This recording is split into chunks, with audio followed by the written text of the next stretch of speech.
watching. So today I'm going to give you a raised garden bed tour, and I get to have Mr. Thrifted Planter film it for me. So let's go ahead and get started. Over here is where I have the majority of my tomatoes. I decided to use pots and grow bags this year to see how they do instead of putting them in the raised beds. So I did lose quite a few earlier this year, but I do have some left. I don't know what the issue was, but what's remaining is still going really strong. Over here, this is the red Russian kale. I grew this from seed. This is actually Baker's Creek seeds. Red Russian kale, and I got this free with an order. So I also have some peppers in grow bags too that I started from seed. And then we've got some squash mixed in and some pumpkins. Right here is my strawberry tower. And at the top we have the June bearing strawberries, and then below we have the ever bearing strawberries. I think that's what they're called. Yes, ever bearing strawberries down below. We've got some turnips and kale. And then we have not pumpkins. We have potatoes in that pot. And then potatoes over here.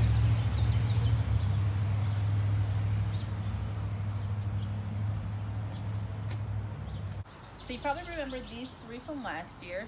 This year we have sweet peas. No, these aren't sweet peas. What are these? What are those peas called? Sugar snap?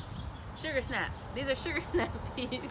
And then we have a couple of bits of garlic tucked in, some bush beans, we've got amaranth, some nasturtium, some dinosaur kale. And then this bed is solely garlic, and actually it's not solely garlic. It has onion in it. It had onion in it, but the squirrels dug up the onion that was in that bed. But the garlic is still there. Over here we have a little bit of garlic, some ground cherries, what are those? Eggplant, a pepper, a couple of different things in there. My bok choy went to seed. It bolted, so I'm just gonna let it go ahead and do its thing and see if I can collect some seed. Right here is a hardy kiwi, and I'm gonna just leave it here for this year and let it trail all over this thing. It was planted up there, but when we thought we were getting the fence put in, I dug up the fruit bed and brought them all down here. But now that we're not doing the fence, I can put the fruit back up there, which I'm gonna do probably next week. And then I'm just gonna leave this kiwi right here. I kind of like it right there in this little corner. So in this bed, we've got some kale, we've got cucamelons, a couple different peppers, a few tomatoes, some cabbage. I think it's the Copenhagen market cabbage, and then some squash. In this bed, we've got sunflowers and corn. We've got, this is the pineapple, I think this is pineapple sage, or lemon thyme. And then over here we have a few gourds that I'm gonna train to go up that way. There is some cabbage up there and a couple of ground cherries. So these two back here, these are both full of onion. I've got some lavender around just to kind of deter the cabbage moths. Over here we've got some watermelon, some strawberry, and then in this bed we've got all of the leafy greens. So we've got kale, we've got kohlrabi, we've got Brussels sprouts, we've got, I think there's a couple of cabbages in the front. We've got, all the beds are lined with nasturtium so that they can trail all down the side.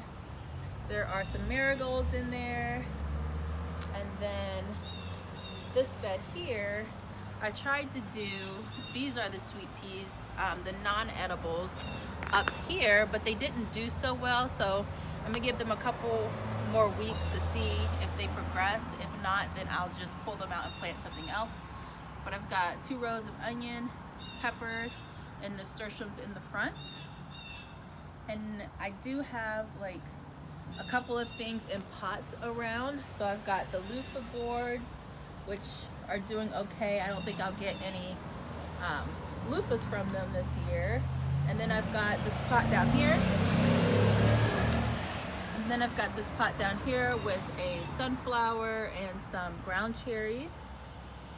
And then this way, we've got some bush beans. There are some dwarf sunflowers in there. A lot of the bush beans are potted. And then we've got kind of the same potting mix where you've got the bush beans, the sunflower, and then some of these have like a trailing plant, so like a gourd or a melon hanging out. And then, let me see, so we've got, this is lemongrass, we've got some mixed planters here, tomato, basil, fernleaf dill.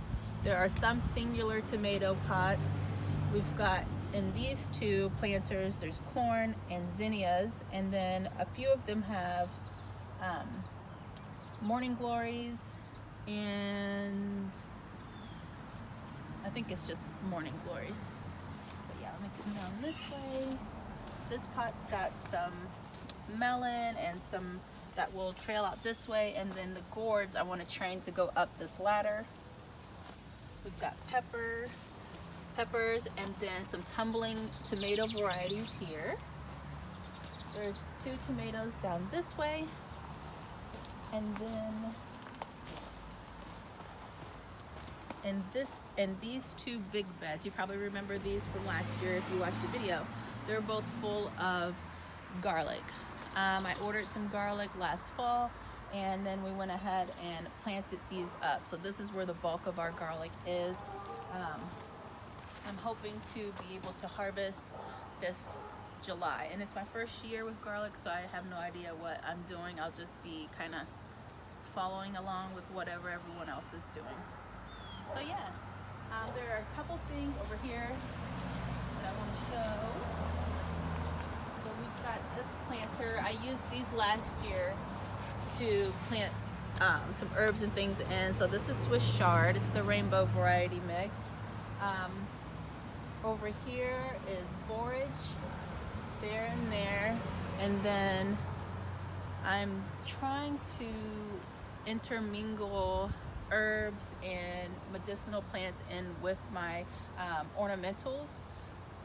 It's my first year trying to do something like that, so we're just gonna see how it goes. But over here I actually have some kale that I planted out into the raised bed. So over here we've got the Dinosaur Kale, which gets really tall. It's there. There's some planted all throughout here to hopefully just have a nice structure and height in the back of this bed. There's also a banana tree back there, and then if you count the elephant ears, which some people do eat the foliage of that, then that is kind of an edible as well. All right, I think that is about it. Thank you guys so much for watching. If you have any questions about the raised bed tour, leave me some comments below, and I'll see you in the next video.